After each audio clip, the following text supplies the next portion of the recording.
ওই টাটাটাই আমার হাজবেন্ডের শেষ টাটা ছিল। আমাকে আমার হাজবেন্ড আর জীবনেও টাটা দিবে না, জীবনেও দিবে না, জীবনেও দিবে না। ও যে লুকায়ও যদি দিত, ও যে লুকায়ও যদি দিত।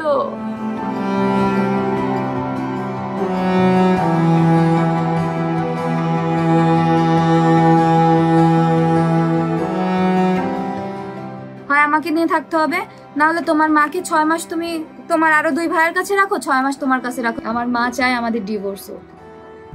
এই যে ওর মা আমাকে মারছে, এই যে দাগ। ও আমাকে ভালোবাসতো জন্যই শুধু ওই স্বর্ণটুকু যাতে অন্তত আমাকে দেয় ওর মায়া বা ওর ভাইরা, ওই জন্য ওই স্বর্ণের কথাটুকু ও শুধু উল্লেখ করছে। আমার হাজবেন্ড যে স্বর্ণের কথা উল্লেখ করে গেছে সে সব স্বর্ণটুকু ওরই কেনা, বিয়েতে যা দিয়েছে ঠিক তাই। রাস্তায় যাওয়ার সাথে সাথে ফোন, মা তুমি আমার যাওয়ার সময় আসলা না, আমি তোমাকে এতবার ডাকলাম যে মা আমি যাচ্ছি বেরোচ্ছি, তুমি তো আসলা না, রাগ হইছো কিসের জন্য হইছো? আচ্ছা মা আমার ভুল হয়ে গেছে। তারপরে ওর মা এসব কিছু করলো যে হ্যাঁ ভুল করছিস, হ্যান ত্যান আর করবি না। ইভেন আমার হাজবেন্ড যদি যেতে যেতে পথে যেতে যেতে সিঁড়ি দিয়ে নামতে নামতে, আমরা তো 7 তলার উপরে থাকতাম, নামতে নামতে ও যদি ফিরে তাকাইতো আমি তো দরজায় দাঁড়ানো থাকতাম, সেটা নিয়ে ওর মা ওকে বাজেভাবে খুব বাজেভাবে অ্যাটাক করতো যে ফিরে তাকানোর কি আছে, বউয়ের সাথে এত কি, বউকে এত লাই দেওয়ার কি আছে, তুই বেরোচ্ছিস তুই বেরোই যা, পিছনে তাকে আবার তাকাতাকি চোখাচোখি করার কি আছে। এটাও বলছে তার মা, আমার শাশুড়ি। সে তার ছেলেকে বলতেছে বউয়ের সাথে চোখাচোখি কেন করিস। ওই টাটাটাই আমার হাজবেন্ডের শেষ টাটা ছিল। আমাকে আমার হাজবেন্ড আর জীবনেও টাটা দিবে না, জীবনেও দিবে না, জীবনেও দিবে না। ও যে লুকায়ও যদি দিত, ও যে লুকায়ও যদি দিত।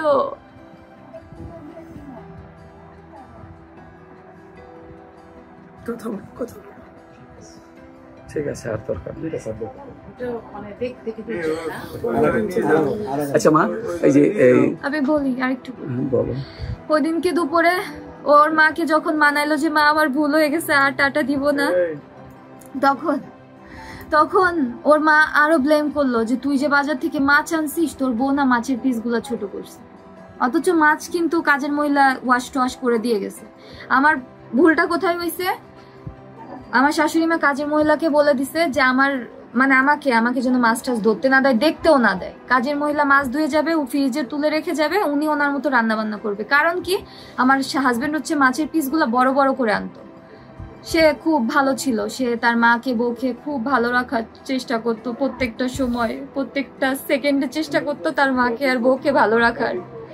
কিন্তু ওই যে বড় বড় পিস করে আনতো তো আমার হাজবেন্ড মাছের, তো আমার হাজবেন্ডের জন্য আমার শাশুড়ি মা বড় পিসগুলা রেখে আর সে বড় পিসই খেতো, রান্না করে সে খেয়ে নিত। যখন আমার হাজবেন্ড অফিসে থাকতো আমার হাজবেন্ড দেখতো না যে তার মা খেয়ে নিচ্ছে, আর আমাকে যেহেতু মাছ দেখতে দিত না, সো আমি তো জানতেছি না কয়টা পিস বা কি রান্না করছে। আর যে বড় পিসগুলো ওইগুলোকে 4টা খণ্ড করতো, বড় পিসগুলোকে কেটে আমার শাশুড়ি মা 4টা ভাগ করতো। তার ছেলেকে কি দেখাইতো যে তোর বউকে একটা ভাগ দিচ্ছে আমিও একটা ভাগ খাচ্ছি, আবার রাত্রে তোর বউকে একটা ভাগ দিচ্ছে আমি একটা ভাগ খাচ্ছি, অথচ সে যে দুপুরে রান্না করে খেয়ে নিচ্ছে এইটা আমার হাজবেন্ড আর জানতো না। সে জাস্ট তার ছেলের সামনে ভালো সাজার জন্য এই কাজটা করতো, ওই জন্য আমার সংসারের কোনো কাজ আমাকে লাস্টের দিকে ধরতেই দিত না। আর ওই যে ডিভোর্স, আমার হাজবেন্ড মারা যাওয়ার আগে তার অফিসের বসকে ওই যে 6 মে ওই যে ওই কারণে মাছ কাটাকাটি নিয়ে যে ঝামেলাটা, ওইটা নিয়ে আমার আর সহ্য হলো না, আমার সহ্যের সীমা অতিক্রম হয়ে গেল। যে সকালে টাটা নিয়ে তার এক কাহিনী, আবার মাছ নিয়ে, যেটা আমি করি নাই, টোটালি মাছ পিস ছোট করি নাই, আমি মাছ ধরি নাই, কাজের মহিলা ধুয়ে দিয়ে গেছে, কাজের মহিলার সামনে আমি প্যাক করে জাস্ট উঠায় রাখছি, আর কিচ্ছু করি নাই। আমি দুপুর 2:30টার সময় আমার আর সহ্যের বাঁধ ভেঙে গেল।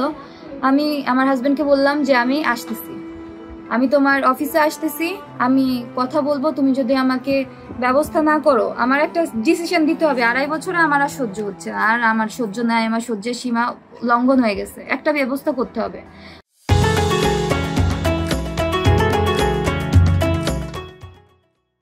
হয় আমাকে নিয়ে থাকতে হবে, না হলে তোমার মাকে 6 মাস তুমি তোমার আরো 2 ভাইয়ের কাছে রাখো, 6 মাস তোমার কাছে রাখো, যেহেতু অনেক ডিস্টেন্স চিটাগাং থেকে গোপালগঞ্জ, এটাও আমি মাথায় রেখে তাকে বলছি। সে বলে যে না, আমি তো আমার মাকে ছাড়া একটা দিনও থাকবো না, একটা দিনও না। পরে আমি বললাম যে আচ্ছা ঠিক আছে আমি আসতেছি। এই শুনে সে অফিস থেকে চলে আসছে, কজ অফিস আর বাসা পাশাপাশি ছিল, চলে আসছে। পরে আমি বললাম, আমাকে বাসায় এসে বললো কি তুমি কোথাও যেও না, আমি বললাম আমি যাবো, আমি সুইসাইড করতে যাবো, আমি সুইসাইড করতে যাবোই যাবো, তুমি আমাকে আটকাইতে পারবা না। তো আমাকে যখন সে আটকাইতে গেল, আমি লিফটে উঠতে গেছি, লিফটে উঠতে দিল না, বলে যে না তুমি যেও না। পরে আমি সিঁড়িতে নেমে যাচ্ছি, নেমে যেতে যেতে আমার হাজবেন্ড যে শুনছে আমি সুইসাইড করতে যাচ্ছি, আমার হাজবেন্ড আমার পিছন পিছন আসতেছিল যে না না তুমি এটা করো না। ওর মা ওই মুহূর্তে ওকে পিছন দিয়ে ডাক দিছে, এই তুই না খেয়ে যাইতে পারবি, ও মরে মরুক। আমার শাশুড়ি আমার হাজবেন্ডকে বলতেছে ও মরে মরুক, ও যা ইচ্ছা করুক, ওর নাটক জানা আছে। ওকে আসতে দিল না, আমি আমার মতো চলে গেলাম। ওর অফিসে যে বসে আছে ও দেখে আসে না, আমি তো শুনে আসছি যে ওর মা ওকে খাইতে বলতেছে। তো দেখি 45 মিনিট পরে ওর অফিসে আসছে। তো এই মুহূর্তে যখন 45 মিনিট পর ও গেল, আমি তখন ওকে জিজ্ঞাসা করলাম যে তুমি কি ভাতটা খেয়ে আসছো? বলে যে হ্যাঁ মা খাইয়ে দিয়েছে। আমি বললাম তোমার বউ তুমি শুনলা যে সুইসাইড করতে যাচ্ছে, তো তোমার মা ত্রিভক্তি এত বেশি যে তোমার বউ মরলে মরুক, তুমি ভাত খেয়ে আসলা তোমার মার হাতে, তাহলে তুমি কেন আসলা? বলে তা আসবো না, তোমাকে নিতে আসবো না। আমি বললাম আমি যদি সত্যি সুইসাইড করতাম, তোমার বস আর বসের বউ না থাকলে তো আমি সুইসাইডই করতাম। তো ভালো কথা। এরপরে ওর বস আর ওর বসের বউ বোঝাই ঠোচায়া অনেক ইয়াটিয়া করলো, ওকেই বোঝাইলো বেশি যে ভাই আপনি বিয়ে করছেন, আপনার তো একটু বুঝতে হবে, আপনি আপনার ওয়াইফকে কিছুদিন আমাদের কাছে রেখে যান, আমার ওয়াইফের সাথে ও থাকুক। আপনার মাকে যে আপনি বোঝান যে এই মেয়েটার যদি এখন কিছু হয় আমার চাকরি কিন্তু শেষ। ও আমার হাজবেন্ড বলল যে ভাই আমার মাকে বুঝায় লাভ নাই, আমার মা চায় আমাদের ডিভোর্স হোক।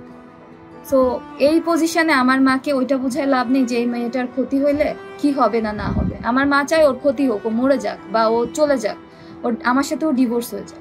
এটা বলার পর ওর বস আর কিছু বললো না, বললো যে ভাবি আপনি এখানে 3-4 দিন থাকেন আমার ওয়াইফের সাথে। পরের দিন আমাদের রাত্রে 9:30টার দিকে আমাদের বাসা নিয়ে আসলো 6 মে আমার হাজবেন্ড। আমরা রাত্রে সব ঠিকঠাক করে আমরা ঘুমোলাম।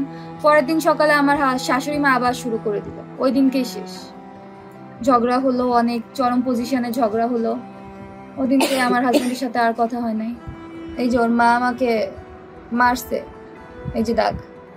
স্বর্ণ আমার হাজবেন্ড খুব সৎ মানুষ ছিল, ও আমাকে আমার বিয়ের ভিডিও তো বর্তমানে ফেসবুকে ঘোরাফেরা করতেছে, ওই বিয়ের ভিডিওতে যতটুকু স্বর্ণ অতটুকুই স্বর্ণ স্টিল আছে। 2 বছরে আর কি হবে, স্বর্ণ কিছুই নাই। কিন্তু ও এটা উল্লেখ করছে কারণ ও আমাকে প্রচন্ড ভালোবাসতো। ও জানতো, ওর মাকে চিনতো, ওর ভাইদেরকে চিনতো, ওর বোনদেরকে চিনতো যে ও না থাকলে ওর অবর্তমানে ওর কিচ্ছু আমাকে তারা দিবে না, কিচ্ছু না কিচ্ছু না কিচ্ছু না। যার কারণে ওইটা উল্লেখ করে গেছে যে ও তো আমার বউ ছিল, আমাকে তো খুব ভালোবাসতো, ওই জন্যই স্বর্ণের কথাটুকু উল্লেখ করে গেছে। ও আমাকে ভালোবাসতো জন্যই শুধু ওই স্বর্ণটুকু যাতে অন্তত আমাকে দেয় ওর মায়া বা ওর ভাইরা, ওই জন্য ওই স্বর্ণের কথাটুকু ও শুধু উল্লেখ করছে। আমার হাজবেন্ড যে স্বর্ণের কথা উল্লেখ করে গেছে সে সব স্বর্ণটুকু ওরই কেনা, বিয়েতে যা দিয়েছে ঠিক তাই, আর একটুও না, আর কিচ্ছু বেশি হয় নাই। 2 বছর বিয়ে হয়েছে আমাদের। আমার বাবা মাও দিয়েছে আমাকে বিয়ের সময় 1 সেট, আর সে দিয়েছে 1 সেট। এই স্বর্ণ বলতে শুধু এই। ওর আর আমার সম্পর্কের মধ্যে আমাদের পার্সোনাল কোনো ইস্যু নিয়ে আমাদের কখনো ঝামেলা হতো না। আমাদের একমাত্র ঝামেলার কারণ আমার শাশুড়ি বাধাই দিত, শাশুড়ি আমাদের ঝগড়ার কারণটা বাধাই দিত। আর আমার হাজবেন্ড আমাকে এত ভালোবাসতো, আমি যদি খুব খারাপ হতাম আমাকে তো ভালোবাসতো না, এতই ভালোবাসতো। ও মৃত্যুর সময় হাতে যে ঘড়িটা পরা ছিল ওইটা আমি দিয়েছিলাম বিয়েতে। আচ্ছা, 2.5 বছর আগে আমাদের বিয়ে হয়, ওর সাথে আমার মিট হওয়ার পরে ওই ঘড়িটা আমি ওকে দিয়েছিলাম। ও যে জামাটা পরা ছিল ওইটা আমার বাবা দিয়েছিল। ও সব সময় বলতো তোমার চিহ্ন আমি ছাড়বো না। আমি ওকে যে জুতাটা কিনে দিয়েছি এবার পুজোর সময়, দুর্গা পুজোর সময়, ও জুতাটাই ও পরে শেষ হয়েছে। আমার দেওয়া জিনিস পরেই ও গেছে। ও আমাকে এতই ভালোবাসতো।